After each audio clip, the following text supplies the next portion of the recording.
This episode of The Big Picture is presented by Starbucks. The unofficial drink of summer is here, and it's just as good as I remembered. Starbucks Summer Berry Refresher is everything you'd want from a summer beverage. A blend of berry notes shaken with ice and poured over a layer of new raspberry-flavored pearls. And personally, my favorite refresher is the Summer Berry Lemonade. It just tastes like summer in a cup and adds a whole other level of fresh flavors. We are on the brink of a major heat wave here in Los Angeles, and nothing would be more refreshing than a Starbucks Summer Berry Lemonade Refresher. Available for a limited time only, your Summer Berry Refresher is ready at Starbucks.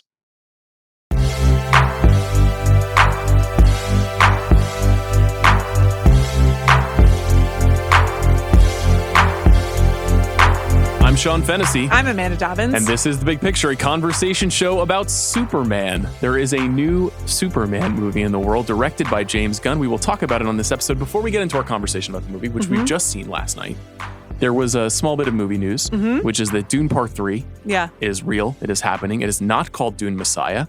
It is called Dune: Part 3. Timothée Chalamet is in the movie. Okay. It's starting production. And it has been dated officially for December 16th, 2026. Okay. This is notable because it is the same day as Avengers Doomsday. Sure. Which is after Fantastic Four: The First Steps, the next Marvel movie. There will be an 18-month gap between Marvel movies. And these two movies, which are both huge in their own way, are going toe-to-toe. For now. This is a real, you can't, this is corporate spreadsheets, and that's fine. And it's our job, I guess, to pay attention to their press releases. But yeah, this is 18 months away. I would imagine that there will be some synergies or, Who best moves? opportunities. If you had to guess one of the movies moves, which one moves? Avengers. I agree. Yeah, because But can it afford to move? Can they go 2 years without a movie? Oh, and you don't think it'll be done in time? Well, you don't think they could move it up to November? Oh. Well, there was a report this week that there is no third act in the movie right now, which is in production. What's different is what I would say to you. That is a problem. That is a problem. Of course, it's a problem. I would say, but it hasn't stopped them from releasing every other movie. That is our elegant segue to Superman because James Gunn made some news in a Rolling Stone interview a couple of weeks ago in which he said that the problem with most comic book movies these days is that they go into production without a finished script. And that's not something he wants to do with what he's doing at DC movies. He wants to have a completed script that he wants to shoot or that he'll have another filmmaker shoot. Twice a day, I am the stop clock that agrees with James Gunn, I guess. Maybe once. But if we're doing military time, sure. Yeah, I think it's a good idea to make a movie with a finished script, just writ large. It does seem like a good idea. I actually don't know enough about the Marvel process at this point. I have to assume someone submits something that is completed, but that everyone agrees they're not happy with, but is good enough to begin filming. So let's just talk about Superman. Okay. Superman has been described as the most important movie of the summer, maybe the most important movie of the year, certainly the most important movie, at least for now, for the comic book movie industrial complex. Sure. We've been doing this for nigh 25 years since Spider-Man in 2002. And this has been in some ways the lifeblood of American movies and in other ways the bane of American movies. It's been a fairly dark 5 to 10 years. Yes. Superman is written and directed by Gunn. It's his seventh feature film.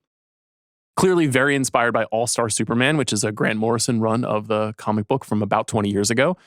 It is the first film in the DCU, now that they have shuttered the DCEU, which is the extended universe that Zack Snyder was somewhat responsible for. It stars David Corenswet as Superman, Rachel Brosnahan as Lois Lane, Nicholas Hoult as Lex Luthor, Eddie Gathegi, Anthony Carrigan, Nathan Fillion, Isabel Merced.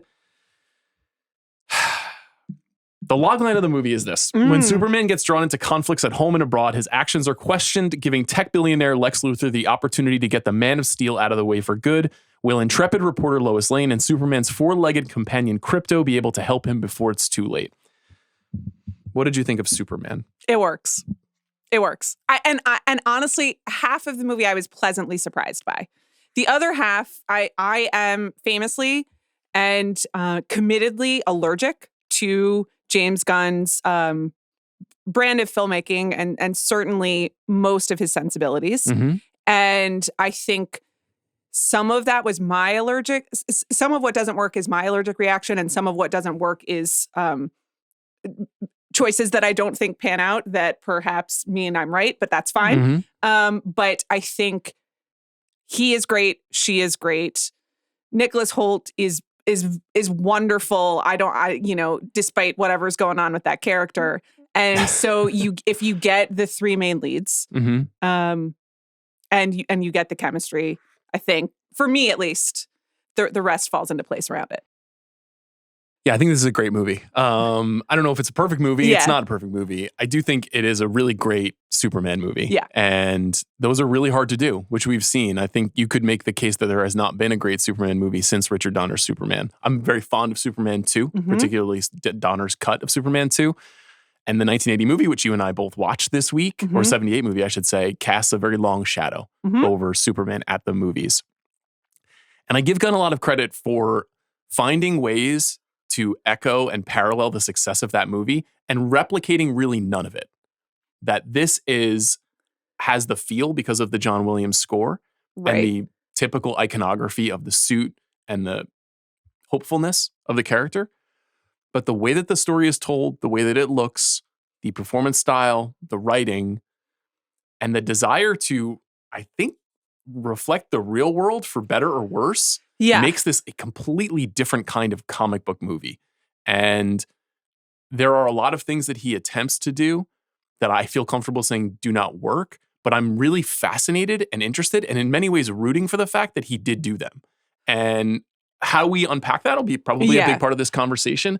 But I came away just really impressed with his willingness to try a lot of things inside of what is typically considered a very boring container of Superman. I think what he does with Superman, the character, and how he pays homage to the 1978 and more broadly to the idea of Superman in our minds, but also updates him for 2025. Like, that is a good, smart decision. And he does something with the sincerity and almost like the dullness of the character, or that's the danger, right? If you don't figure out how to make Superman compelling, he solves it, and it is. I mean, it's sentimental in the right way. Like I think the way he positions him against both Lex Luthor and the various villains, but also just the world and Superman himself, is smart. And I completely acknowledge that's a really hard thing to do. So I agree with you in that sense. Like, he makes the most important decisions, the right most important decisions. Yeah. I think let's talk about the very specific decisions. Yeah. I've made a list of all the things I think this movie does right. Yeah. And all the things this movie I don't think does very well. Okay. I'd like to talk through most of them with you. Okay. In general, I think this is pretty thrilling, a good setup for the future of these movies. I want to enjoy it.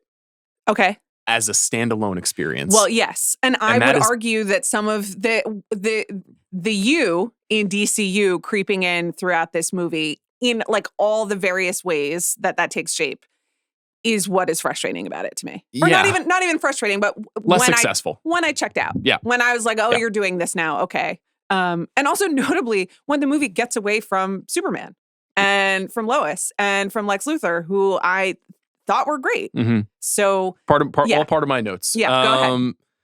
The first thing that it does well, and we will be spoiling this movie. This is one of the biggest movies of the year. If you like a movie podcast, I presume you're at least somewhat interested in Superman. Yeah. Maybe you'll see it. If you don't, that's okay. You can listen to this conversation anyway. The movie jumps in media res.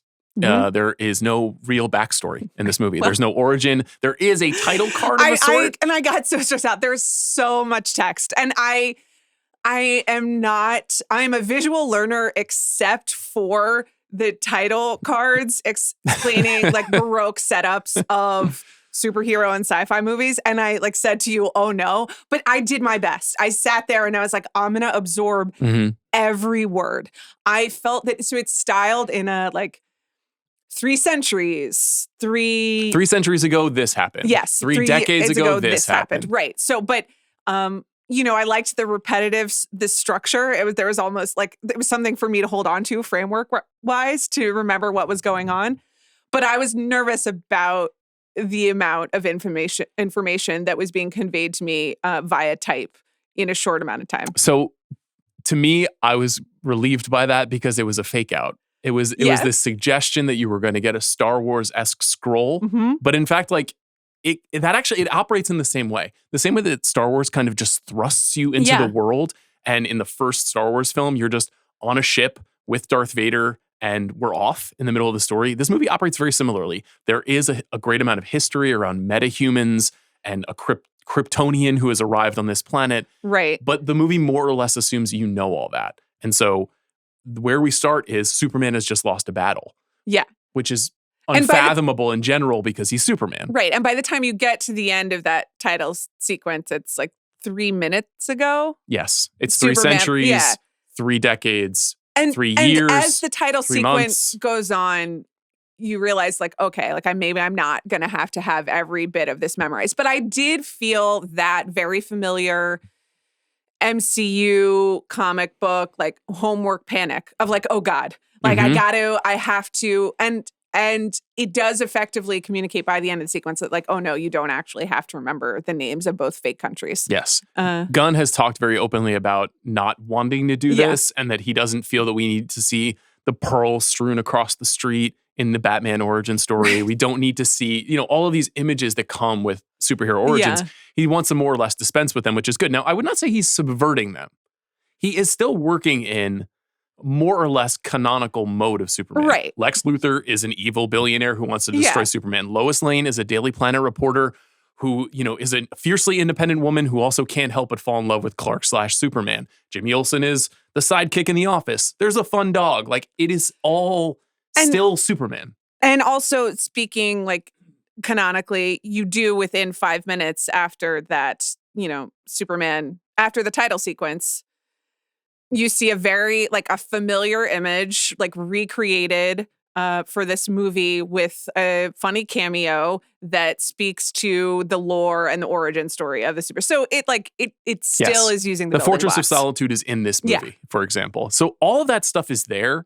The way that it's framed is slightly different from the Donner version, for example, in that it's very pop. It's very colorful. It's silly at times. There are a lot of kind of winking asides and nudges and gags that feel somewhat reminiscent of the MCU storytelling, but I would argue maybe like a little bit less internet meme and a little bit more goofball sense of humor, which is kind of Gunn's tone. Yes, it's definitely goofy. And that comes like really, really quickly in the movie. You find right away with the introduction of Krypto, the dog, and the way that Superman interacts with his dog, that this has been said, and this is not an original thought, but this is a 2-hour Saturday morning cartoon. And if that is interesting to you as a framework and a tonal choice for this movie, I think you will love this movie. If you liked Saturday morning cartoons as a kid, in that it's dangerous but not violent. It's epic but not stuffy. It's colorful and not washed out or overly serious. And it kind of moves and it's episodic. There's a villain. The villain needs to be dispensed with. There will be another adventure tomorrow. Sure. Yeah. And it's just a good choice. It's just a good choice for Superman. It's a good choice if you like comic books. It's a good choice if you like cartoons. Not everybody does. But the MCU actually never really felt like a comic book. The way that it was serialized feels like comic book storytelling. But watching the movies, I didn't feel like I was reading a comic. This feels like reading a comic or watching a cartoon. And I give him credit for that. That's not easy to replicate. It's a unique experience watching that stuff and consuming that stuff. To me, a person who occasionally watches Saturday morning cartoons, doesn't really read comic books, has lived in the last 20 years of this pop culture moment. I guess I wouldn't say it scanned to me as a Saturday morning cartoon, but it felt familiar and nostalgic in a way that was pleasing as opposed to like thirsty, if that makes any sense, of like trying to restructure and recreate. It's definitely someone who's like lived in the muck of this stuff and has an idea of it and does think it's also like really fun.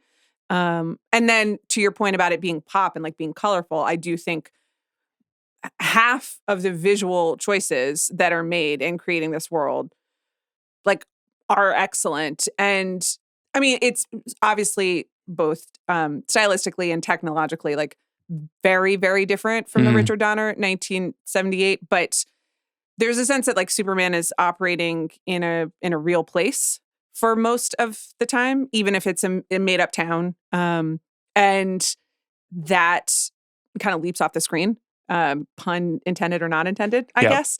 It feels more real. Yeah. And sets up a contrast with the other half of the film.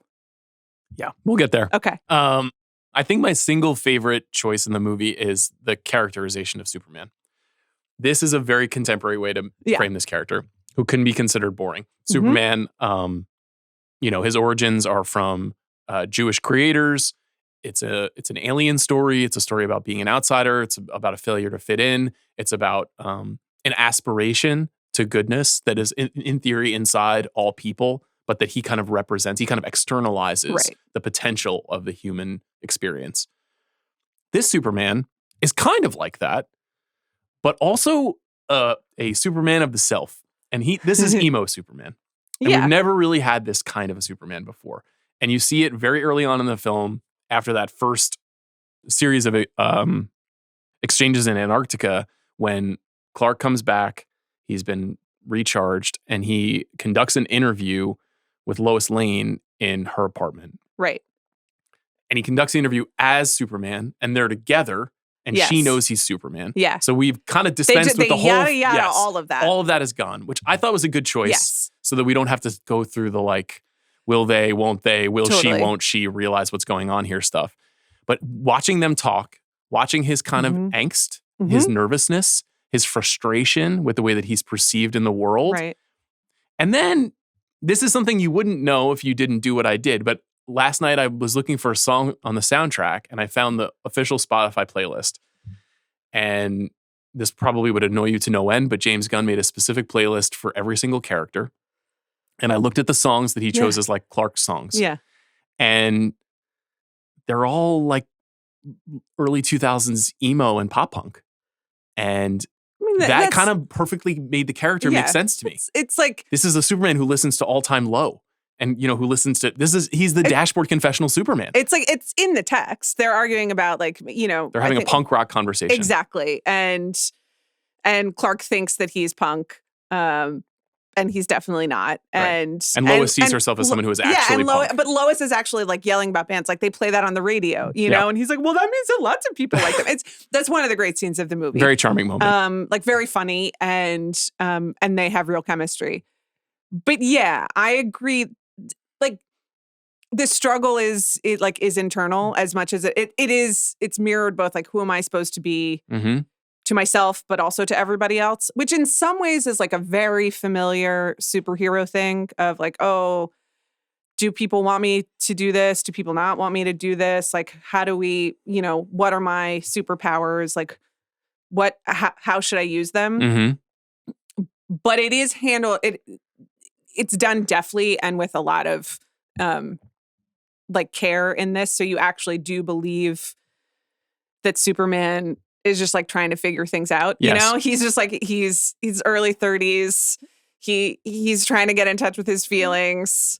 He has two different like dad figures who have taught him different ways of what to be. Like it's very smart and very well realized. It's a great choice. I was genuinely concerned about this movie. I was really down on the first two trailers.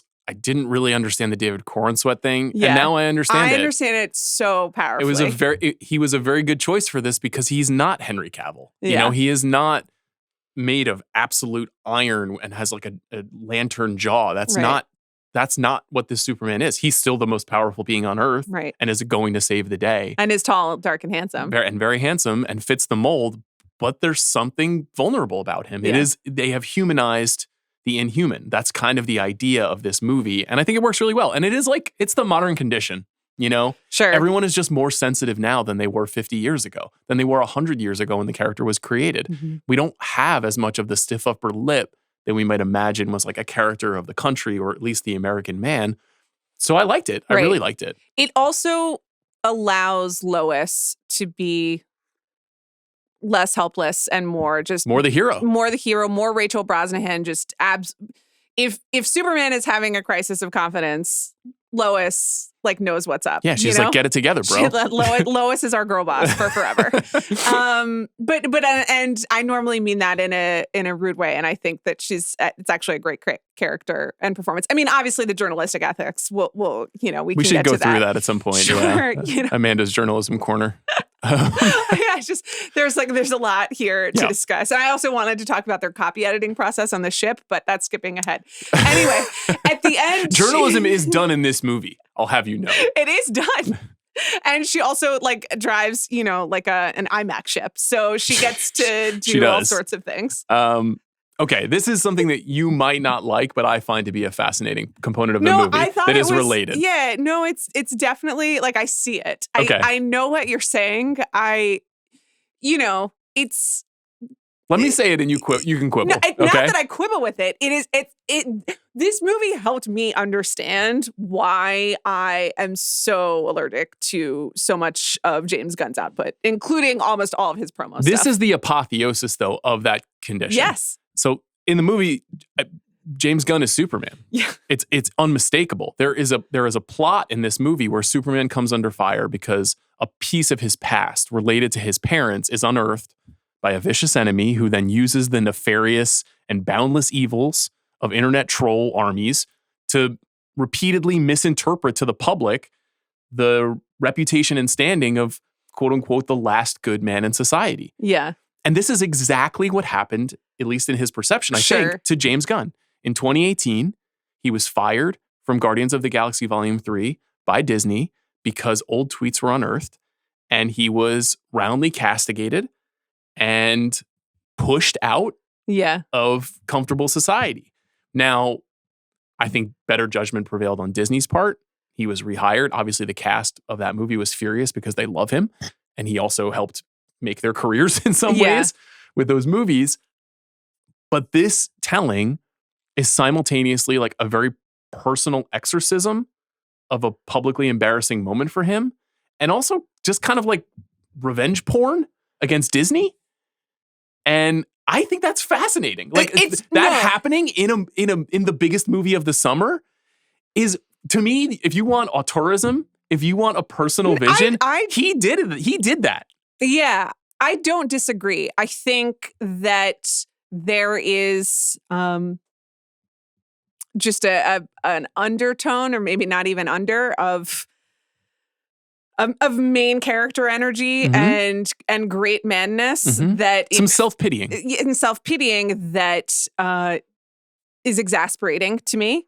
And I do also, now that you've isolated this plot point, my issues with this part of the plot are the same issues that I had with the James Gunn issue in real life, which is like, how did no one take care of this tape? You know what I mean? And now we're just magically unearthing it again. Like, it strains like all belief and is also just such a fucking cell phone, that I am kind of like, well, this is all stupid. This is really, really, really stupid. Yeah, I mean, I can't disagree with you that it was not a good idea for James Gunn to tweet those tweets. It was not a good idea for him to not delete those tweets as he grew in stature in the industry. It was not all of that is true, obviously. And I think him equating the naturally empathic goodness of Superman with that experience is a bit absurd.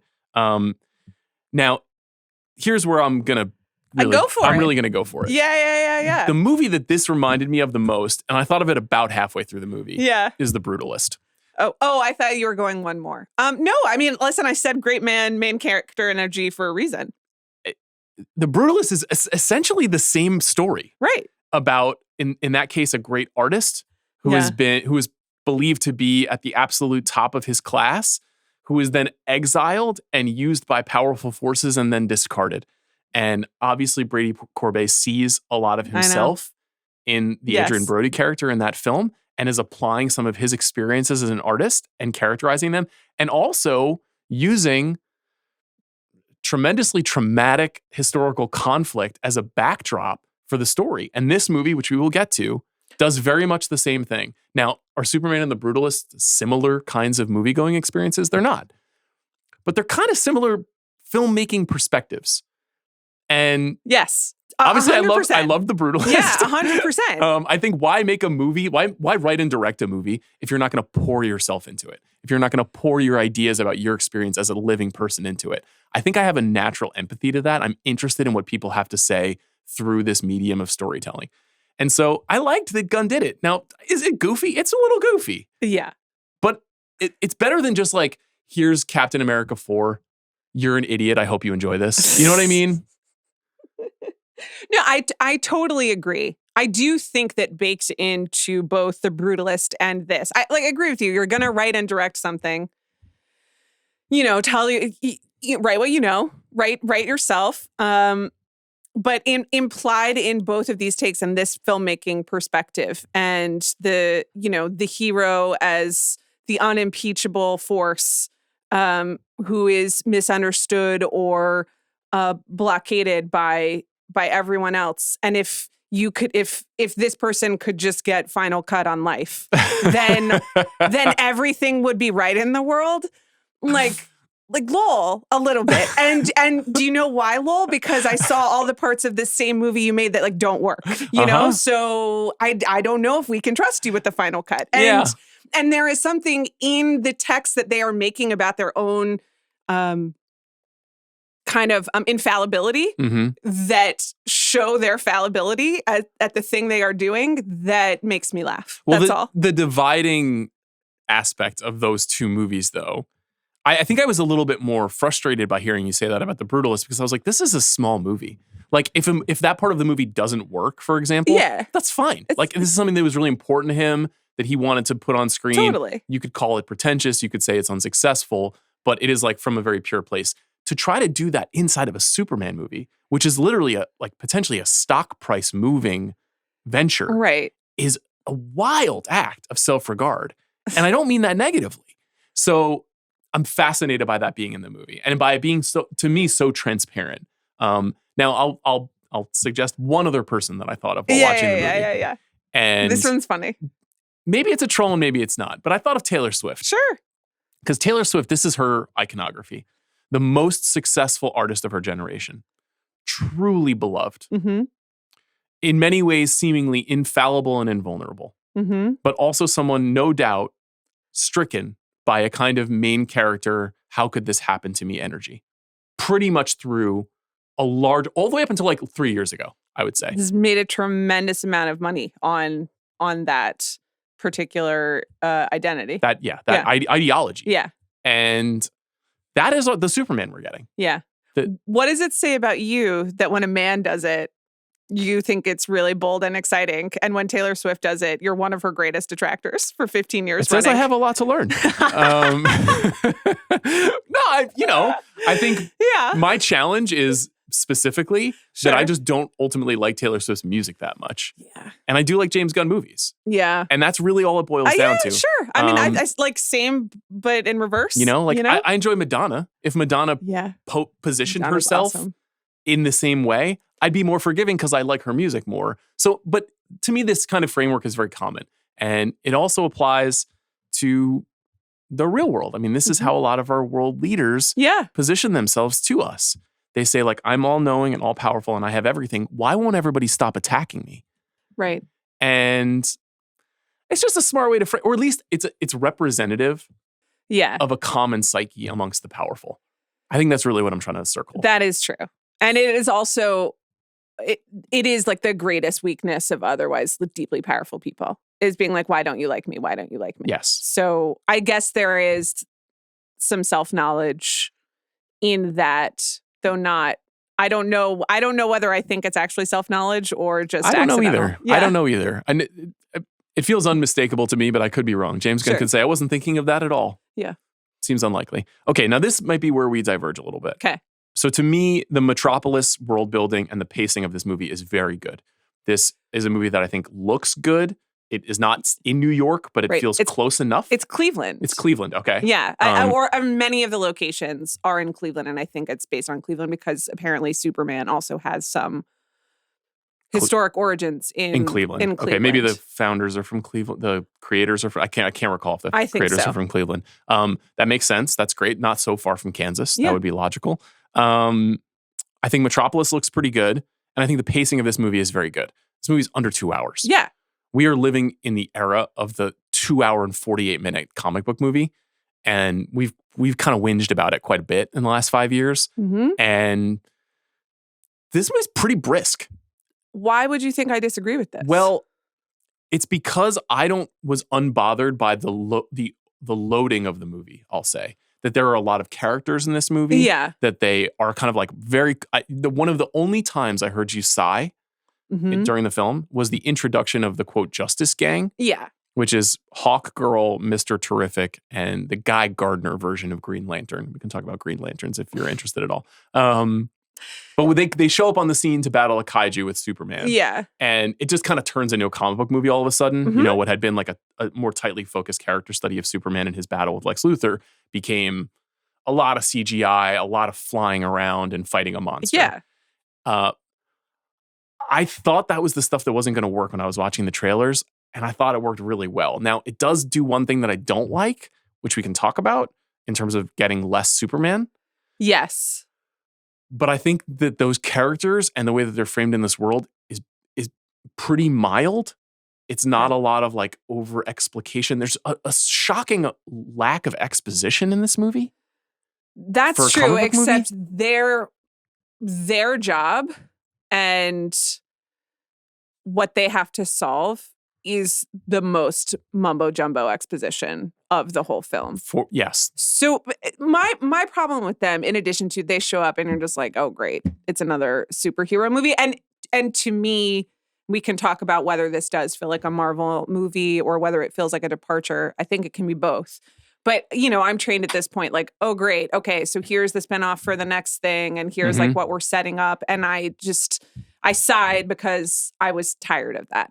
The other thing that those characters, well, they sort of represent the engineer. Is it Mr. Terrific? Who's Mr. who? Terrific? Yeah, Mr. Terrific. That's Eddie Gathiegi's character. Yeah, ends up having to spend a lot of time in like another Portal universe, and so just the James Gunn sci-fi stuff, like goofy sci-fi, and we all have to like build up a team and like jump some portals and make up some science.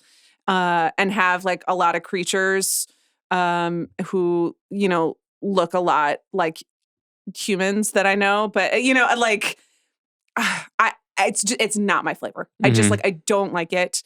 I have no interest in it. I didn't like it in Guardians of the Galaxy. I don't think it's funny. I think that it looked like absolute shit, especially compared with Metropolis, which I think was like filmed so well.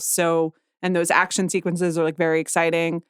So that was why I sighed. It's not because of the lack of, you know, exposition or the lack of that I didn't understand. I like understood plenty. And I was like, ugh. I think it is a fairly understandable movie. I think these movies tend to get pretty ornate in their plotting and in their MacGuffining. But I do agree with you. I think the biggest flaw of the movie is a big chunk in the second act where Superman effectively is extradited to a black site. Yeah. And tortured. And that's one of many real world events that he is very closely mirroring in the actions.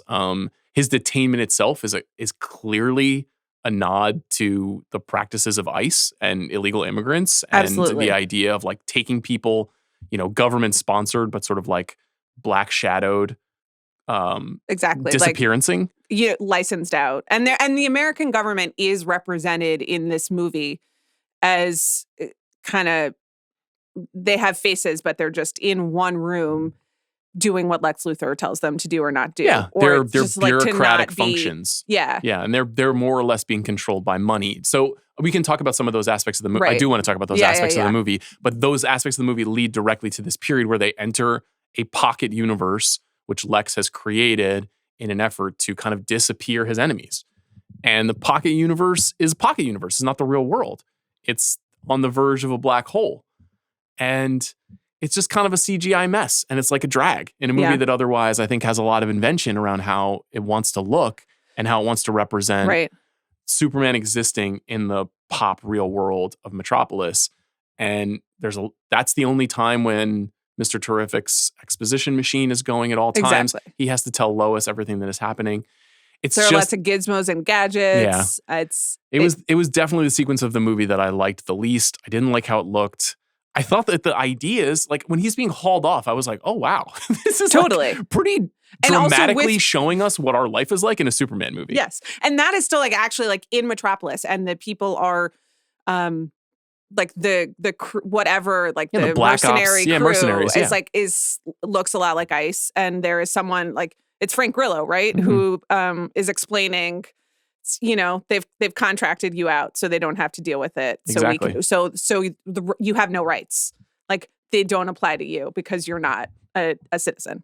Yeah. And then obviously I think it is what you said. It is James Gunn's predilection for that kind of story stuff. Yeah. It is the most Guardians aspect of the movie. We see the most characters. We see the most like creatures. We get introduced to Metamorpho, who's a Justice League character who has the power to transform any part of his body to like an element. Yeah. And so that's how we get Kryptonite introduced to the movie. I mean, he couldn't transform himself into something that could get him out of the black site and get everyone else. I mean, he does later. It's a very good note, from CinemaSins, Amanda. Plot holes, Amanda. Before we get further into the things that maybe don't work as well, let's just circle the performances. Corenswet, lights out, victory. It worked. So good, and he also just like has a thing there, like a few shots of him where I was just like I swooned a little, which like you do need from Superman. You do. Not that Henry Cavill didn't have that, but there is something like really endearing, and still also, yes, that man that's a cinema star. Yeah. Cavill didn't play Superman with very much humor. Right. I thought he struck the absolute right kind of figure for Superman, but I just think the writing kind of failed him over and over and over again. I wanted to enjoy him in those movies. Corenswet, I'll be curious to see what they do with Superman in the future, because I feel like he can only work with James Gunn. Okay, yeah. If you let someone else write him, will they be able to thread the needle of this very sensitive mega power? Right. I don't know. There are a lot of emo boys out there in like James Gunn's age group. It's true. And a lot of them are making movies now, so. You're not wrong about that. Rachel Brosnahan, one. Lights out once again. I would like her to take me to dinner. She's very charming. She's very appealing. I think that anything happening in the Daily Planet is very TV. I don't mean that as like an insult, but it's very like we're moving to the next scene here. We're doing yes. And in a way, like it is doing like plot exposition. It's plot exposition about journalism. Yeah, which that's at least a great part of the creation of those characters. It's like there is literally a character whose job it is to find out what's going on. Yeah, and she gets to be the detective of the stories. So she gets to draw the conclusion that in the film, the civil conflict between Baravia and Jarnapur, that sounds right, is oriented around Lex Luthor's participation in terms of arms dealing. And that's the kind of story that a big city newspaper reporter would break. So once upon a time when we had, shots fired. When he had big city newspapers. Yeah. Well, now we just get it on Substack. Right. Yeah. Well, I was just going to say, we just have one. What if they made Lois Lane a Substacker? I feel like that would actually have been an even more resonant choice in these times. I think that podcaster? I actually do think that the amount of real media that the movie works into this movie is tone perfect. Like they got it right, which meaning is TV, broadcast, and the Fox, like the fake Fox News. Yes, Michael Ian Black as the Tucker Carlson of this movie. Very funny, and there are references to social media. And also like Superman not really understanding it. And then a great joke, the only funny part of the sci-fi world, what's a pocket universe? Yes. Is as Lex Luthor's trolls, who are all like, who are actually like little monkeys typing all the mean things about Superman. That was, and that is when this is about you, like comes on, but it was still very funny. It was very funny. Yeah. Nicholas Hoult. Yeah. Now, he's become a bit of a character on this show. He keeps taking these parts where he is getting beta cucked. Well, in this one, he takes this part because he wasn't going to get Superman. He auditioned for Superman. And he has said he has auditioned for many superheroes and many big-time action leads over the years, and he basically never gets the role. And so instead what he gets is the part in Nosferatu, the part in Juror Number 2, the part in Renfield, the part in Warm Bodies. Like, he's in the genre movie. Yeah. He is the star most of the time. And yet somehow... And he's essential to selling all of the movies. Yes, but he is reactive. Yeah. He is like, he's the blood bag from Fury Road. He's not driving the action. Now, in this case, he does get to drive the action. Yeah. Because everything he does dictates what happens. I was a little bit skeptical of this rendition of Lex all the way up until the end. And he gets a big speech at the end. Yeah. Where they're having a conversation via FaceTime bot. No, FaceTime drone. Is it FaceTime drone or is it when they're before they have a confrontation? Yeah. When they're talking to each other. Sure. When they basically have a philosophical conversation about the character of Lex Luthor. Yeah. Which is, why is Lex so mad at Superman? Well, that's my actual one big note about. So you didn't think that explanation worked? No, the explanation did work, but it comes in at 1 hour and 45 minutes. It does. And everything else that they jump right into, or they yada yada, as the case may be, I was fine with. But him just being like so big mad at Superman and I was just like, what actually is your damage? What's going on here? You know? And I think, and I don't blame Holt's performance for that. I think that is just basically like, that is a piece of character development that is missing from the movie until the very end of the movie. It's clearly a choice that they made. It wasn't like a mistake. They were just like, we're going to hide the ball on revealing any of Lex Luthor's intentions. And they're not just in the vein of Lex in Superman, the Donner Superman. Like, Lex in the Donner Superman is like, world domination is my goal. I'm gonna set off a series of natural disasters in California so that I can take greater control of the land in this world. Right. That is the coin of the realm. This is a different kind of a character. But the thing is, they do they establish that plot, and for a long time, and what Lois is investigating is that he is an arms dealer. He's funding this this invasion of another country so that he can be like the ruler over it and also get access to oil fields, not related to anything in the world at all. And they sort of position that as like, that's his motivation for a while. And then you learn that the real motivation, though, is that he was doing all of that to try to trap Superman. Yes. But they do actually, he says a few times, no, I really hate Superman the most, like at the very beginning, in a way that undermines that feint. And that's what I was confused about. If they'd stuck with just the basic, he's your average warlord, or not your average warlord. You know, he does also, by the way, resemble Stephen Miller in this movie. No doubt about it. And like physically. Yeah. And this is a story about people. Yeah. James Gunn is like literalized this in the press one day before the movie came out. He was like, this is a movie about an immigrant. Yeah. And it sounds like director bullshit, but it isn't. No. It's a rare case where like, when a guy's like, this is the parallax view, but with superheroes, like it is, which again, we'll get there. Whether that's a good idea or not is an interesting conversation. Whether they like execute, whether they handle it. Right. Not what is it about, but how is it about it is the thing I'm asking. Exactly.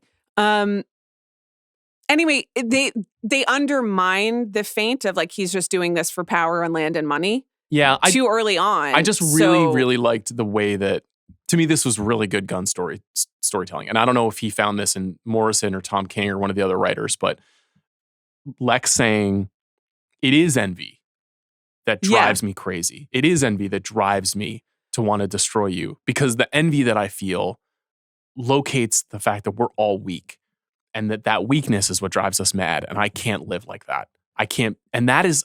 That's a very modern thing. That speech and that performance was great. It was just kind of where it was in the storytelling and the other choices they made, giving his motivations or not, that were sort of confusing to me. But no, I agree with you.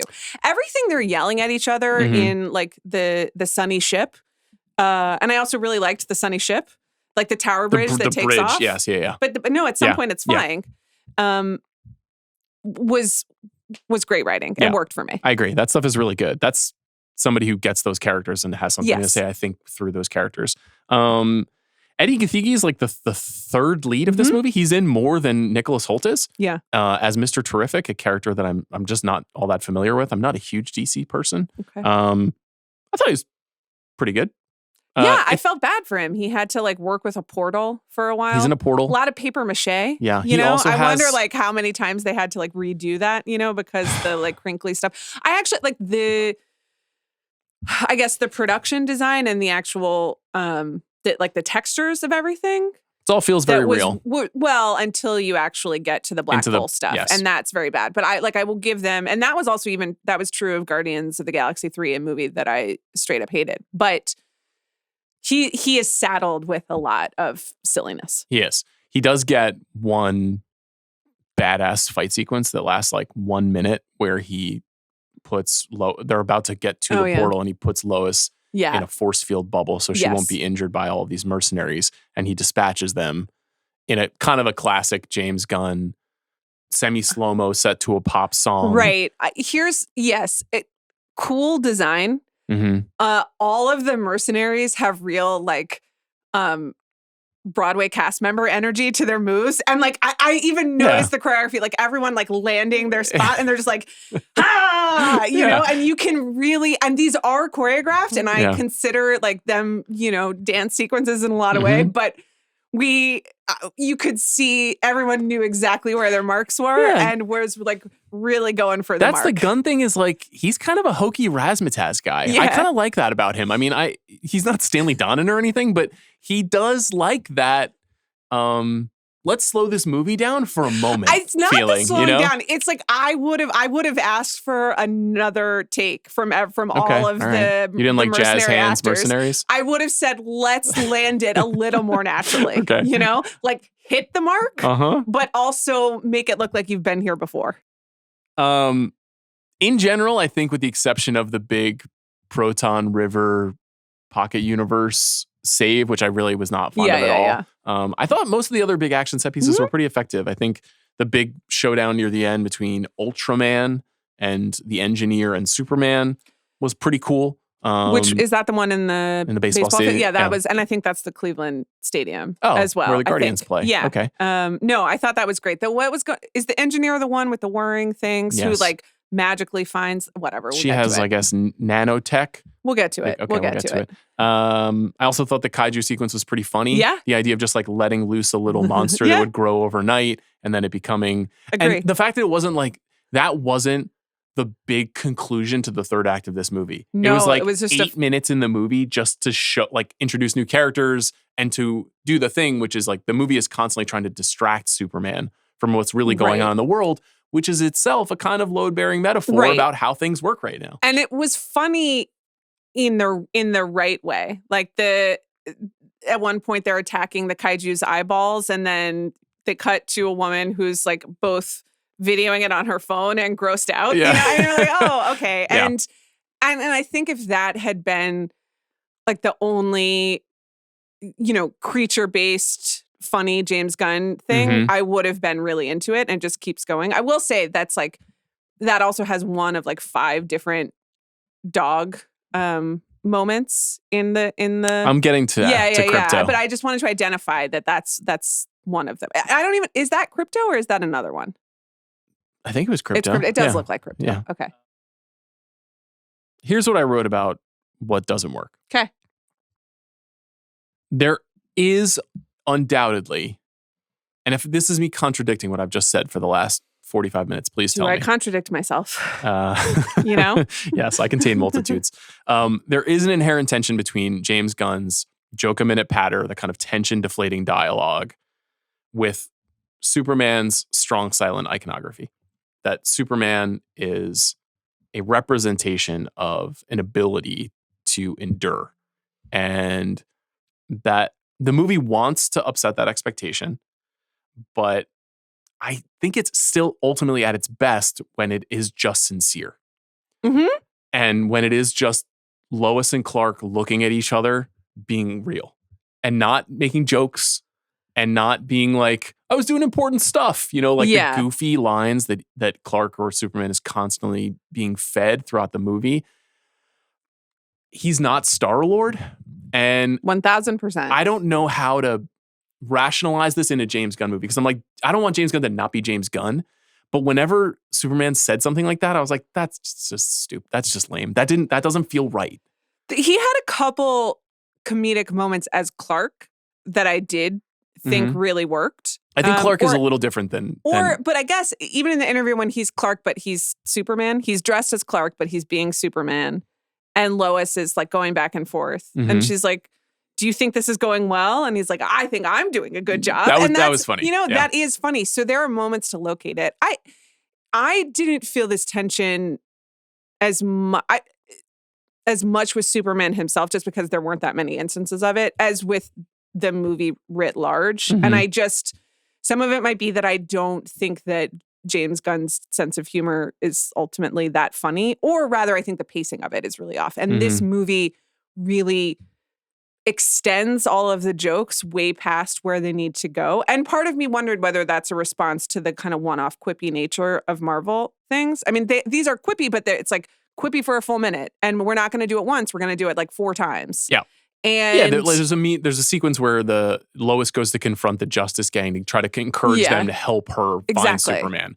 And Nathan Fillion, who I think is pretty funny and is like a part of the troupe of James Gunn guys, is playing a very silly version of Guy Gardner, and everything he says is a gag. Right. Is a kind of self-attack on his own bluster. Yeah. It's a little tiring. It is also just like, once you have to diagram a joke, then you're in real trouble. But you could like diagram a lot of these jokes, and there are like clauses and circling back, and it like just keeps going on and on and on. And I was like, it honestly feels like a little condescending. I'm like, yeah, like I get it. Yeah. You know, it is his tone. You know, totally. It's not untrue to what he's trying to accomplish. It just doesn't always work in this framework. For there's a difference between the conception of the characters and then the execution of the dialogue. Yes, and that's the thing that I think I kind of struggle with candidly the most in this movie. We did mention the kind of second act action sequence, which is, not ideal. I do think the moment when Superman convinces Metamorpho to create a sun to help him break through is very exciting. It looked good. I think here's a sentence that I never thought I would say out loud. The design of the black site itself in the Pocket universe is, I don't want to say cool, but effective. It's effective. It works. And that moment, and I did turn to you because there's a alien baby who is, I get pissed off when they create these little like cute, weird creatures to put in peril to make me feel bad, because I do feel bad every time. That alien does not look unlike my son, your younger son, my baby. So it's something in like the size of the head compared to everything else. James Gunn touched your heart with his alien baby. So even that worked. Though, like, then the baby was just fine, you know. Yeah, of course that baby was never going to get really imperiled. That's part of the reason why that sequence, I'm just like, there's no way James Gunn's going to kill this baby in a Superman movie. Like, it's just not. That part doesn't really work. And the last thing, we might get some hate mail for this, but I just thought Krypto was annoying. And I didn't really like the dog stuff. Used too much. There are like 5 different moments. You only get one dog saves the day moment. See Anchorman. The best one is like the last one, but by then you've had it happen 5 times. I know. You can't do that so many times. They did have to set it up, so there had to be one that was like that. There could have been one that set it up, and then the final like retrieving the drones thing, the dog toy sequence. I thought that was really clever and worked well. But they just gilded the lily. You needed just like too much stuff. Is Superman in this movie enough? No. But I wouldn't want this movie to be 2.5 hours. I know exactly how to get more Superman and less junk, which is to get rid of all of your spinoff characters. Respectfully. Goodbye. Yeah. You need them, though. Or they come up for the kaiju, and then they can show up in the Stinger. You need them because you need characters to save the day on the other side of the planet. So you can't not have those characters. It's an essential part of the conclusion of the movie. Do you have less of them? I don't know. Do you spend less time with them? Maybe. I do think that it does feel like there are times when Superman just disappears. Now, this happens in a lot of Superman movies where Superman is confronted by kryptonite and he kind of leaves the movie for 10 minutes because he can't move. Right. It's an old it's an old strategy. Yeah, it's a Jesus 40 days in the desert type situation. Yeah, it is. And so sometimes you just got to endure it. It actually feels more explicit when you're in a comic book movie that is the right length. You know? Right, yeah. Okay. So here's some of the bigger stuff. Okay. I don't actually know if I think this is something that doesn't work, but I would like to speak to you about it. Okay. So the movie is legitimately interested, as we've said, in referencing real world events, historically significant disputes, fascism, the destructive power of the internet. Yes. Most of its conclusions about those things, I think, are ultimately become a kind of bromide in the vein of try to be a good person. Right. If you're a good person, if you're decent, if you want others, if you want to be treated the way others, if you want to treat others the way you would want them to treat you, you know, sure. the golden rule of character design, that would solve some of these problems that we have in the world. Now, I'm not saying that's the only way it's looking at it, but Superman is still ultimately a very limited character. And so he can't get deeper, which would be okay if the movie was not doing all the things I'm about to share with you. Okay. So this movie is an immigrant parable. Like we've clearly identified that. This is about a person coming from another place, joining our country and trying to live his life and even impose his values onto society. There are also significant parallels to Israel and Palestine. It's undeniable that in even just the visual representation of Moravia, which is a militarized nation that is an ally of the United States, and Jarnapur, which is a nation that is clearly less advanced technologically and is full of brown people. Yes. So you can't help but think of what we watch on the news every day while watching this. It's clearly intentional. There's also very clearly an aspect of Russia and Ukraine, and in terms of the sort of rights of a sovereign nation that have been impeded upon. Right. That is a part of this. And the characterization of the Moravian leader Prime and Minister, his relationship to Lex Luthor, who is standing in for both Stephen Miller and Elon Musk. Yes. The fact that he is sort of like funded, backed by a tech billionaire and a U.S. government official. That's the bald guy, by the way, from Triangle of Sadness, who is marooned, who plays the Moravian president. I was trying to place him, but yeah, that makes sense now. So there's a little bit of Putin in there for sure. Yeah, totally. There's not really an effort in the movie to explore the nature of the conflict. Like, is it tribal? Is it religious? Is it a border concern? How far back does it go? Like, it's not giving you anything.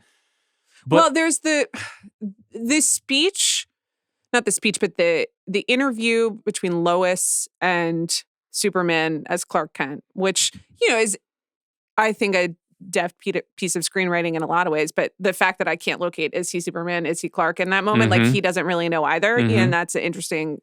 But Lois is being the quote unquote journalist, but is also espousing like the counter narrative towards, he's just like, I stopped a war. And like, why wouldn't I stop a war? Yes. And so she is explaining the various like diplomatic and or geopolitical concerns that you would read about in a paper of record, but that do often seem mired in national structures as opposed to like basic humanity.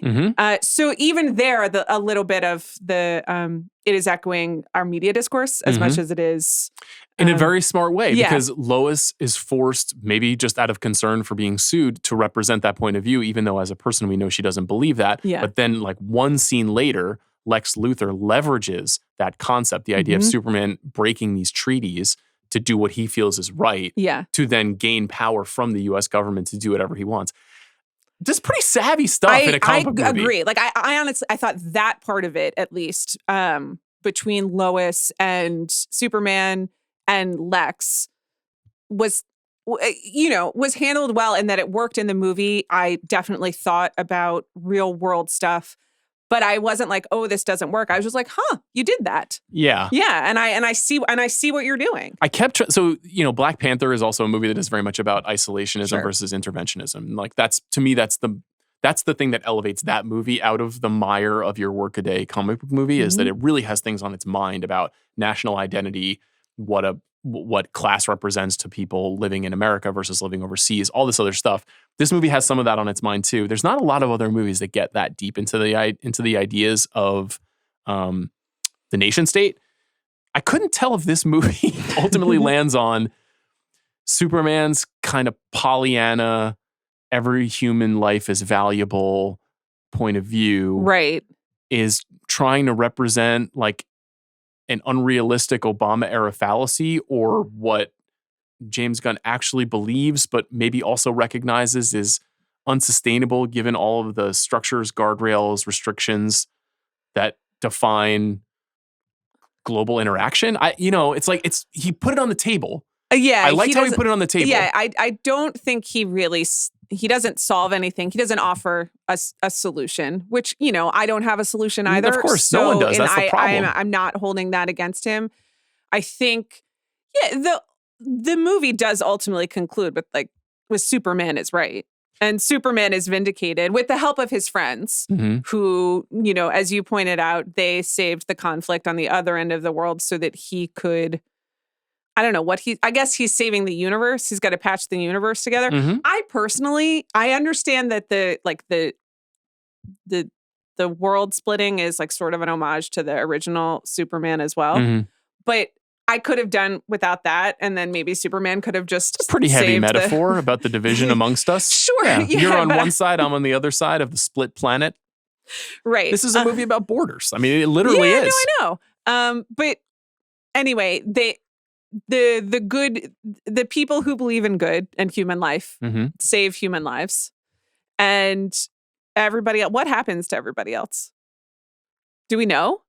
What do you mean by everybody else? Well, to Lex Luthor, to the. Well, Lex is detained at the end of the film, likely sent to a prison of some kind. Right. He's hauled off by everyone the military. else is released, and they take. All of the prisoners from the Pocket universe are discovered and released. Everything just kind of yada yada. It's like we fixed it. Yeah, we put it all back together. Right. So basically, like what we learn is that like believing in humanity is good. You see all of the people, like you see all of the people of Jaranpur cheering. Yep. And then that's it. And then like good luck to you, I guess.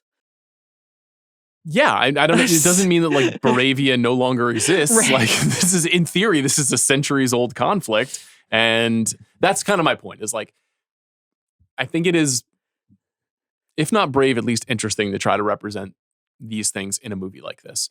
Because most people who make movies like this, they got interested in this subject matter because they want to get away from the problems of the world. Yeah. They're not interested in the problems of the world. They want to escape and they want to create art that is escapist. Right. And I understand that and I think it has value. I like escapist fantasies as well, if done well and uncynically. Mm-hmm.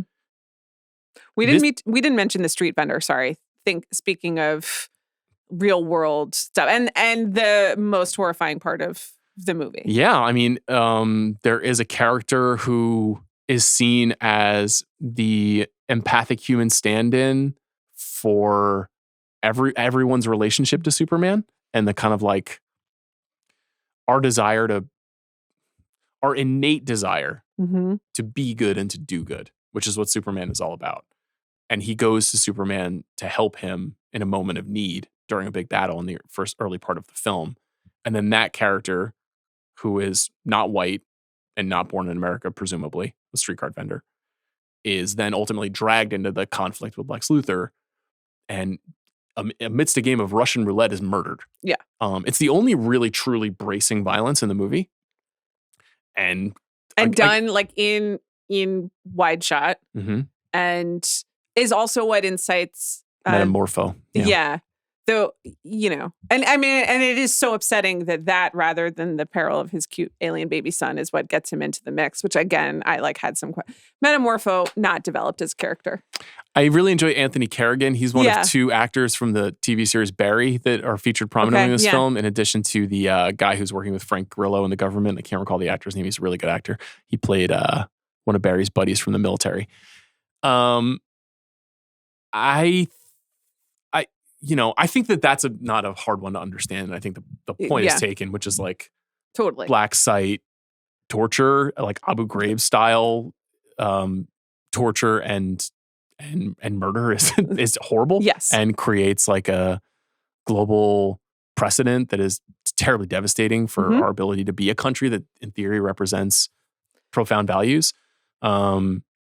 I think that's a little different than saying like, I'm going to make a movie that looks like Israel and Gaza. Yeah. And tell you that if everybody is a little bit more nice, then we can solve it. It's like, it's kind of right on the edge of representing that. Yeah, no, I mean, it is. I mean, I guess it's smaller and larger scale than the movie does not really get its arms around the modern stuff. We should also say that, this script we are drawing things to like the present moment, and also the present moment has been happening in one way or another for our entire lives. But it's like the movie isn't like looking at today's newspaper, or even last week, just because of when it was made. So, but I agree. I also hesitated at the final shots, just of everyone cheering with no follow up. And then just another white superhero flies off and it's like, yay, we did it. And now I'm going to crack some jokes. I do admire.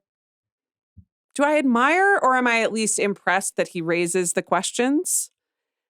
And I frankly appreciate it. I just think it is a Saturday morning cartoon, though. That's why. It's because it is like the good guys win. Yeah. And we will go forward. And there will be another episode next Saturday. See you then. Yeah. And like I said, I don't have at least all the answers. So I don't expect the movie to have them either. But it does feel like if you're going to go there, then I don't know. I guess you're right. It feels a bit reductive at the end. Yeah, not a bit. It's extremely reductive. It's not the movie's responsibility to represent those ideas in a sophisticated way. But once you introduce them, you do have a responsibility to have more nuance. And so I'm kind of not holding it against it. It didn't bother me. No. I expected it to be that way. It's a comic book movie. Yeah. But I've spent a lot of time thinking about this movie since we've seen it. And it is something that ultimately I think holds me back from outright proclaiming this as like my perfect vision of a comic book film. There could be a perfect vision of a comic book film that doesn't introduce any real world aspects, totally. or at least not so overtly that we can just draw conclusions. And you know what? A huge swath of the audience, and maybe even a large portion of the audience listening to the show right now, is like, I didn't see any of that stuff in this movie, guys. Right. And I accept that. People do go to the movies to be distracted or to be taken away from these very challenging things. But James Gunn is thinking about it. He's thinking hard about it. Yeah. So, and he's he had to do a lot of structural work to make all of these things fit inside of his movie. We haven't even gotten to the point that you've made in the doc too about this being about an evil tech lord billionaire. Yeah. We went to an Amazon sponsored screening a week after Jeff Bezos's Did we? wedding. Yeah, the screening we went to last night was Regal and Amazon present. Oh, I didn't. I missed. And that Lex Luthor's in this movie. Yeah. It's like credit to James Gunn for just leaning directly into it. Now, I will say Zack Snyder did something very similar. His Lex Luthor was very similar to the Jesse Eisenberg one. Right. I mean, at this point, a tech billionaire without much hair and with a lot of bad ideas and a self-confidence-ish problems is not novel. No, it's probably the easiest villain you could sketch at this point. I thought the way that Lex Luthor, like his tech was like pointed and interesting. He is using drones and it says, by the way, like when you look at the screen, it says like drone 3 or something, just so people are really aware that, yes, we want you to understand that These are drones, and these are people who are outsourcing and not thinking about the reality, or not dealing with the realities of their actions. There was also like a very video game quality to the way that he was operating all of his minions. Well, I want to talk about that too. Yeah. I think there's an interesting component of that, which is that Lex has studied all of Superman's actions. And then this is a heavy spoiler, but one of the big reveals at the end of the film is that not just that, but he has also cloned Superman as close as he can to create Ultraman, which is essentially a clone that can do battle with Superman. And Lex literally is determining the moves that he is making, the fight patterns that he is creating to beat Superman. One of the things that went to my mind when I was watching this was sort of like the old, now settled debate about sabermetrics versus the feel for the game in baseball, you know, where it was like, you can't math your way through being on the diamond, you know? And the movie kind of has a little bit of that, like, just looking at the data doesn't solve problems for you. Yeah. You have to be a person in the world. Right. And Superman is a person, and his problem solving was superior to the billionaire who wouldn't get close to the fight. Yeah. I wouldn't say it's like fully thought through, that part of it. And then also, which culminates in a speech of Superman being like, I'm a human and that's what makes me special. And which like is like so cheesy, but in the moment I was like, well, this is kind of working for me. And then he's appealing to Lex's humanity. And then in that like heavily computerized like drone context that they're all in, you're also definitely thinking about AI at some point, even though I don't really think there is any stated artificial intelligence like in the fabric of Lex's like arsenal, but it's all kind of implied. I agree. Yeah. It's doing a lot, this movie. There's a lot going on. Yeah. And frankly, that's why I'm just like, did I need a pocket universe? No, you know? there needed to be a second act struggle. There needed to be something in the design of a comic book movie or an event movie like this. That's fine. Just make it in the real world. I didn't love how they did it. It's really the only thing that I actively didn't like. Yeah. When Superman is floating down a proton river holding a baby, I was like, this isn't the movie I want to be watching. we were in Metropolis. That was cool. I was having so much fun. Why can't that be in the real world? Why can't it be like a horrific actual it's a prison choice, in the United, in somewhere in the world? We know there are many of them. It's a creative choice. I mean, Gunn's partner, Peter Safran, is the producer of this movie. He's the co-president of the DC brand of the company. Like, I presume they had a lot of autonomy to make this movie. It certainly feels like it. It doesn't feel like a movie that's been noted to death. It doesn't feel like a movie that's been hacked to pieces, which is very different from a lot of the superhero movies we've been seeing recently. It has a kind of consistent tone, and it's taking a couple of chances. It's not reliant on mega star power. It's not trying to trick you into thinking something matters because it's like a famous person, like Angelina Jolie is an Eternal, so it matters somehow. Like, it's not like that. So it is kind of a unique product, even though it is still a very corporate product. Remember that I had a dream last night that I had a book reading and Angelina Jolie was there and she performed a song. Anyway. You were reading from your book? Or I was like debuting it. I don't remember what the book was about. Novel or nonfiction? I don't remember. I don't know. And it was like maybe not written. We got to get you back to bed. Yeah. But Angelina Jolie sort of saved the book party. Anyway, thank you to her. Can we talk about the ending? Yes. The two endings? Sure. So the first, which should have been the ending, which is Lois and Superman making out and then flying. Great moment. Wonderful. Yeah. And I was like, oh, you did it. You nailed it. And then we had to tack another thing on. We went back to the Fortress of Solitude where the robots who managed that space had been repaired. They were destroyed by the engineer in the film. Yeah. And the engineer, I didn't get it. Thanks. That's my take. I kind of liked it. But I also didn't think the CGI quite got there. I thought that was the AI component of the movie. Oh, yes. That a person who is becoming subhuman and is effectively being controlled. Oh, one more thing. I also just like, they kept being like, no, the tape is real. We know it's real. The army doesn't get it wrong. And I was like, come on. The tape from his parents. Yeah, we live in like deep fake, America. Like, I thought they were going to pivot back to that and they never did. They never did. They were just like, we know. The thing I liked about that part of it was that in my understanding and in Marlon Brando's representation of this character and many other, Jor-El, Superman's father, is just kind of like a patrician blowhard. Right. And he's just like, Kryptonians, we're the best. Yeah. And so the idea that he would be communicating to his son, like, you should dominate these weak soy boys in America. Sure. That's kind of funny. Also, the Bradley Cooper stunt casting is fantastic and very funny. Yes. And immediately, as soon as I saw that, I was like, this is going to be good. Yeah. I whatever my concerns were, they've been alleviated. Okay. The second ending, Supergirl shows up. Yeah. Played by Millie Alcock, who was one of the stars of the first season of House of the Dragon. Right. And the Supergirl movie, I think, is the third movie, maybe the second movie in the DCU. I can't recall if Clayface is coming before it. No. Supergirl is dated for June 26th. So a year from now, okay, we're getting a Supergirl movie, regardless of the success of this movie, directed by Craig Gillespie, director of I, Tonya, Pam and Tommy, Cruella, Lars and the Real Girl. Let me see how many Craig Gillespie movies I can remember off the top of my head.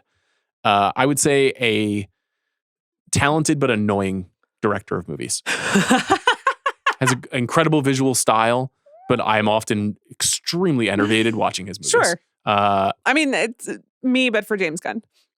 So he might be my James Gunn. And we figured it out. You know, I just every time I watch a Craig Gillespie movie, I'm like, I know you've seen Goodfellas. Like, I get it. Like, the editing style, the needle drops. Like, I get it. This is like he directed Dumb Money, the movie we saw recently a couple years ago. The movie about the GameStop stock story.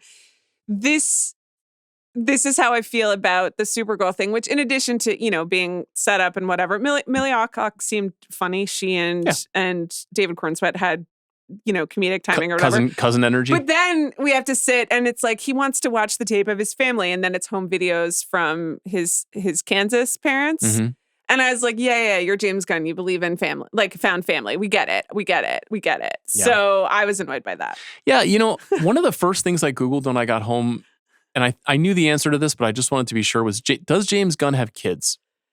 And he doesn't have kids. He doesn't. And I have no comment about him not having kids, but the fact that he consistently returns to stories about found families, I find interesting, fascinating. And especially because he also, his wife is one of the stars of the Peacemaker TV series. Peacemaker makes a very funny cameo in this movie, and that's the John Cena character who shows up talking shit. That's a really good show.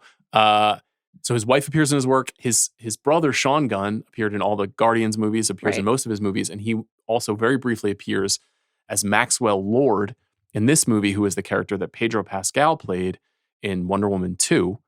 Maxwell Lord, I don't know if you clocked this, it's done very quickly, but he is the billionaire who funds the Justice Gang. So Hawkgirl and Mr. Terrific and Green Lantern are all kind of working for Lord Corps. So James Gunn does kind of work with his family.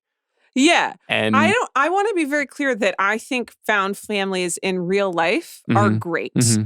And I just thought this was like sentimental gilding the lily at the very end. I understood that Superman, he has a lovely scene with his dad and then his mom, like back in Kansas. And I was like, I get it. You have found these people and they taught you how to be a man. I didn't need the ice fortress, like what's Don Draper's the speech? The Fortress of Solitude. No, Don Draper at the end of Mad Men, he gives the pitch and it's about the slideshow thing. And then he's like, nostalgia is the Greek word for whatever. It's called the carousel. There we go. Yeah. I didn't need it. I got it. I get you. I liked seeing Pruitt Taylor Vince and Neva Howell, who I'd never seen before, who played Ma Kent and Pruitt Taylor Vince from the James Mangold movie Heavy and a lot of stuff over the years. Great character actor. And the choice even to make Ma and Pa not beautiful. Yeah. Like Kevin Costner and Diane Lane were Ma and Pa in Man of Steel. And they look like they could have given birth to Henry Cavill. Yeah. This is a normal family. Yes. Normal farmers in Kansas. Yeah. And I think elevates like kind of like alien aspect of the story. So I like that too. What else? Anything else? It's so much easier to do this when you've just seen the movie. The stinger. So we sat there like assholes. I know, and I really thought he wasn't going to do it. I really hoped he wasn't going to do it. I thought that would have been an interesting way to fully sever from the MCU era, to say, you know what? We don't do stingers. We don't treat our audiences like clapping seals waiting to be fed another fish treat. We trust that you sat down to watch the movie, and then when it's over, it's over. Mm-hmm. But they did do a stinger. Yeah. Which was mild. It was just for comedy? Was it setting up something that I didn't understand? Not that I know of, but it's possible. Okay. I would say Superman lore is not my specialty. Okay. What is your specialty? X-Men. Okay. That's it? So we haven't, you mean we've been doing this for like 20 years now, and I haven't really lived through your lore special, like, yeah, I think that's right. Area of interest. Yeah, I mean, we have been getting those movies, but they just haven't been very good. I mean, yeah, I feel Dark Phoenix, sure, yeah. Dark Phoenix came out when the show was around. Chris and I had a very angry pod about that movie. Right. So when are the Days X-Men, of Future Past might have come out when the we were X-Men making coming? this? And I would imagine 2028, 2029. Okay. So I'll be dead by then. Okay, so not I was a big deal. Say. I am very curious to see how this movie performs. Okay. The reviews have been pretty good, pretty positive. I think Gunn, aside from the strong anti-Snyder contingent, which obviously that's another aspect of this experience that the film is kind of gently mirroring, is the division between not my Superman and I'm very excited about the future. I have been following some box office analysts who have been suggesting that this is one of those kinds of movies where good reviews help. Okay. That good reviews push up, walk up business. Yeah, because then all you need is, I heard Superman's pretty good.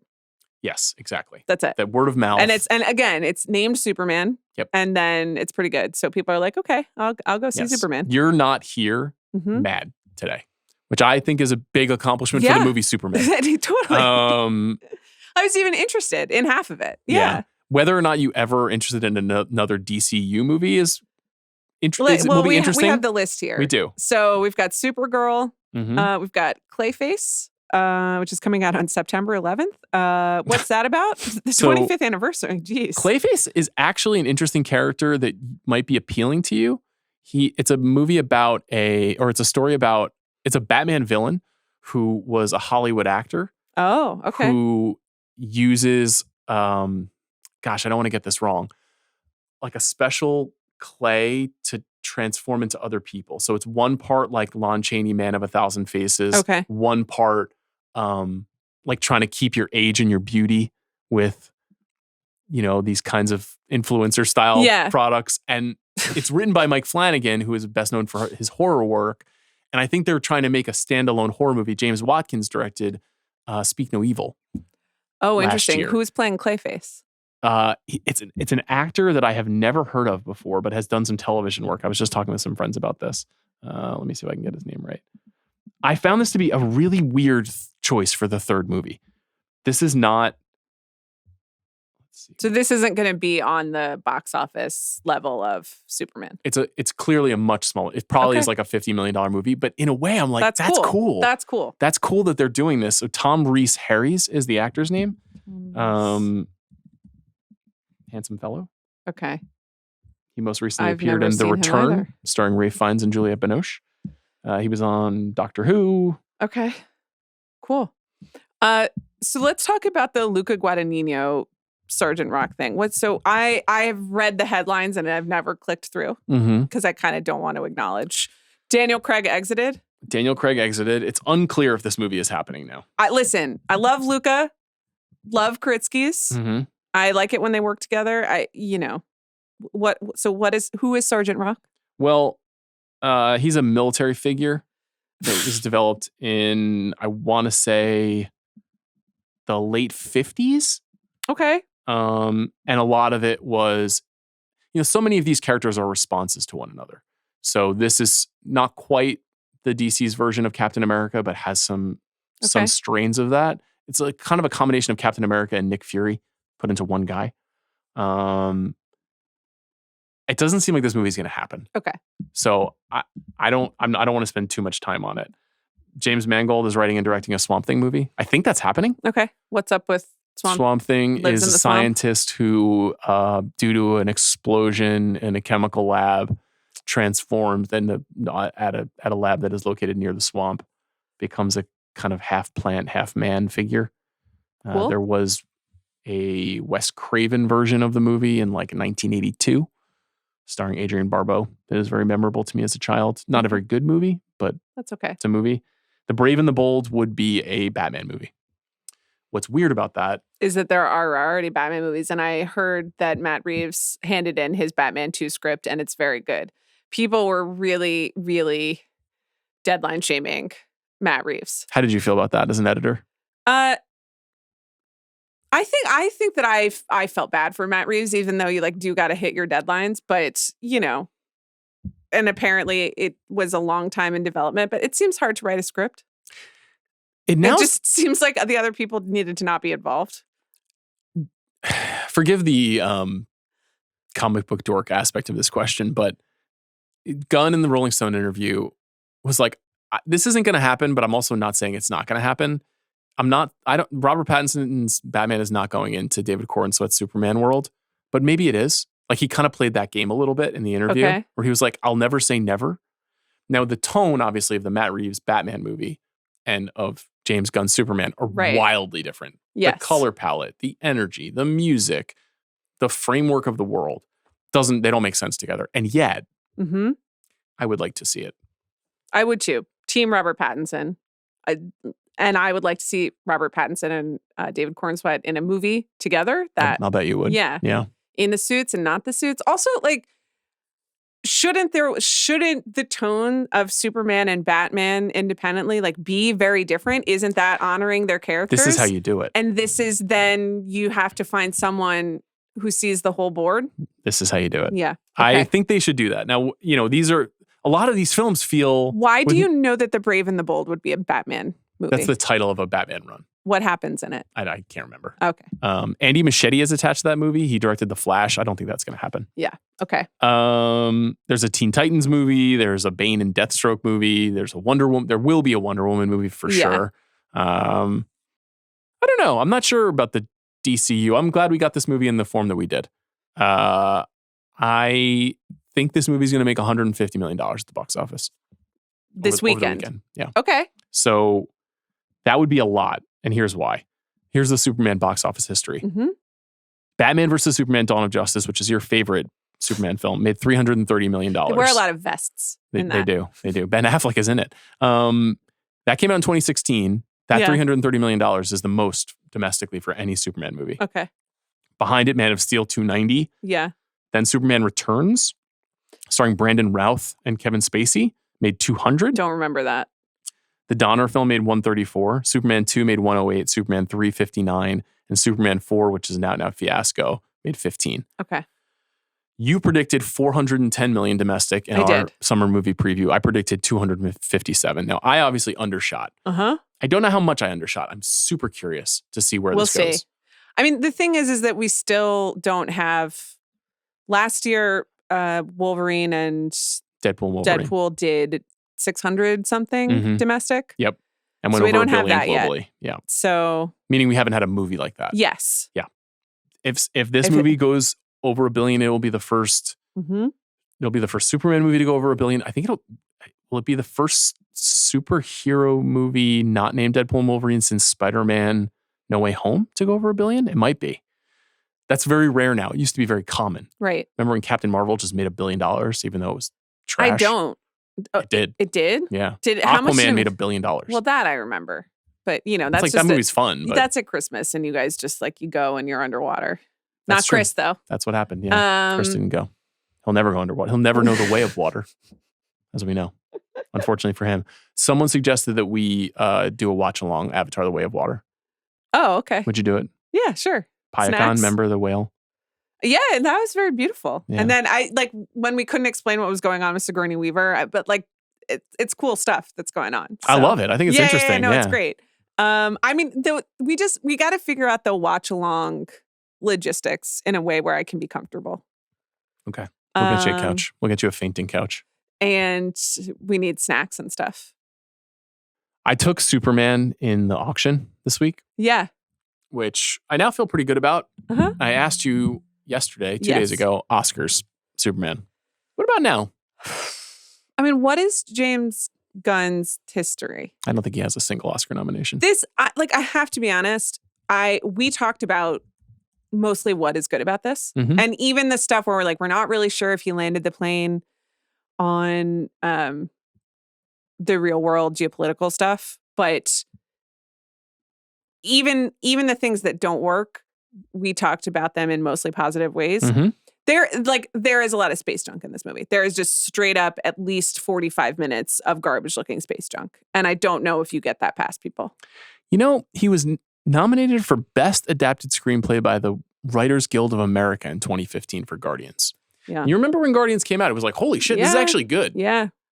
And I think there is affection for him. That's cool, but the Writers Guild and the Oscars don't always line up. They definitely don't. Yeah. They definitely don't. I don't think this is being nominated for Best Picture or anything like that, but I'm kind of curious even for below the line stuff. Yeah.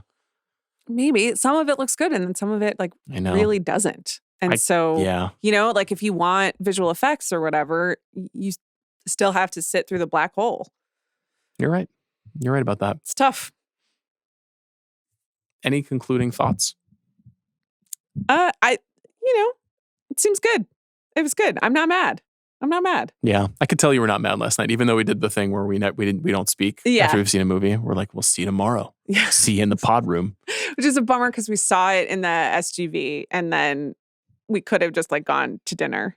We could have. And that would have been delicious. That would have been really late to be eating spicy food. Yeah, no, it's true. We are too old for that. Yeah. If I eat spicy food after 10 p.m., I will die. Yeah. I will cease you can't eat spicy food. In general, that's anyone looking at you will not be surprised to learn that. I but can't. yeah, I do really like it. And it really disagrees you turn away with me at this point. Yeah. I can go in. I know. Yeah, you have more of a tolerance for it. Yeah. What do you think? Because I'm a white man? Yeah. Is that the issue? It's true. Someone once put that we look like we don't like any spices on our food, which I think is pretty rude. That we both do? Yeah. I mean, I do love spices on my food. I just, my stomach can't handle them. Yeah. My stomach can. Okay. Well, shout out to you. Thank you. Superman, I don't know. Probably not a lot of spices. Well, as we know, there's an attempt to disrupt his organs near the end of the film with the nanobites. Sure. They try to infest his soul. I hated that. Yeah, it was all right. I didn't really understand how he solved it, but whatever. He just smashed it off. I think the idea was that he was stronger than their science. Okay, well, I can't really endorse that take, but maybe Superman makes America healthy again. I was gonna say there could be some raw milk in the picture, and I don't endorse that. But believe science and doctors. Okay. So next week, you're not on Monday. Yeah, that's right. Monday, because you didn't trust me to be nice about this, or because you just want to do lore. I think that's fine. I don't think that you want to have to watch 7 Superman movies.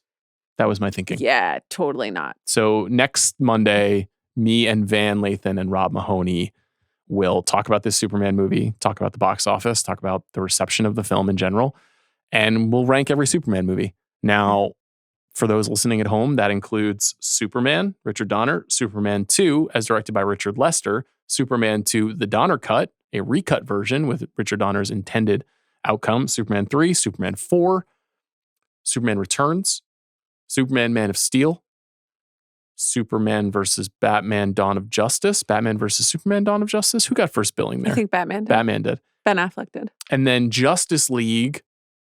Yeah. And Justice League, the Snyder Cut. Whew.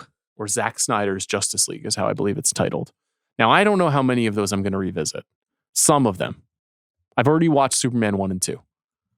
So what's up? Terry, Lois and Clark, the TV series was Terry Hatcher and then that guy. So that's not in the... That's not part of this, nor is Smallville. Oh, yeah. There has also been very recently another Lois and Clark series. Okay. That people were quite fond of. Okay. But was recently canceled, I think, by Max. Wasn't me. Shift back to HBO Max. How do you feel about that? Fine. I never deleted the original app. So do I have to download a new app? Yeah. You have to download the Luther Core app. You have to get all his tech on your phone. And you have to accept all the cookies. Okay. That's something that they told us. All right. And you have to use Face ID. No, I won't. We have to use People are using biometrics at Spotify now? What do you mean? Apparently you can log in with biometrics. Sure, that makes sense. Not my biometrics. You don't use a fingerprint on your laptop? No. Okay. That is a company-owned device. Absolutely not. Interesting. Like they have to pay me a lot more for my biometrics. But what about when you were arrested on January 6th and you were fingerprinted? It's not there. Okay. It's not fingerprinted. You weren't there. No, but I did. But you were rooting along at home. When I worked at Condé Nast, it was at the World Trade Center, so they had to fingerprint all of us. So your info's out there. I'm in, but I don't. You need to be like John Doe from Seven and start cutting off your fingerprints. Yeah, I'm not doing that. Don't you feel like the pod just started? Okay. Thanks to our producer, Jack Sanders, for his work on this episode. We will see you next week with Rob and Ben.